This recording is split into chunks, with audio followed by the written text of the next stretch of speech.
cartwheel progressions using a panel mat, some hands, could be tape marks and a hoop. And then we've got an object here ready as we progress this cartwheel. So we're going to start right at the very basics. All right, with 2 feet in the hoop, we're going to put our hands on the hands so we know to reach. And we're just going to go bunny hop to the side. Excellent. We could make that bunny hop a little bit more challenging, and we're going to stay safe. So pushing around, and it's just getting us to get a bit more vertical. Now we're going to get into the single leg stuff.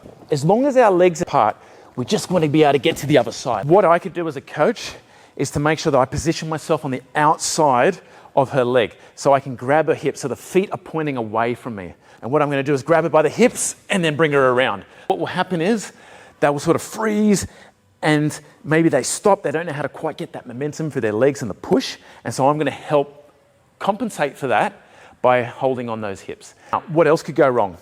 The legs don't come apart. So put 1 foot in. I'm going to grab by the legs because she's wanting to bring her legs together. So I'm going to grab her by the legs, get those legs apart, hold it there.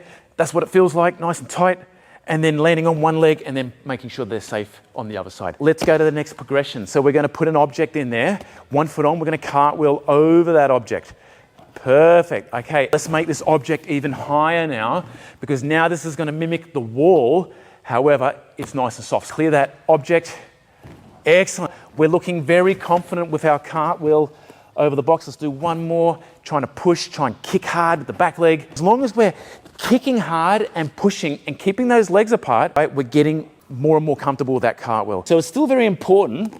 We still have those objects. We need tactile feedback. So we're going to put our foot in that hoop, okay? And what I still like to do is still put something there so it challenges them and they're not completely changing the exercise.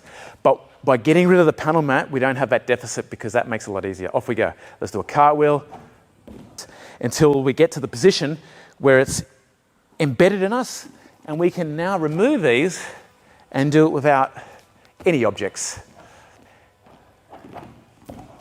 Awesome.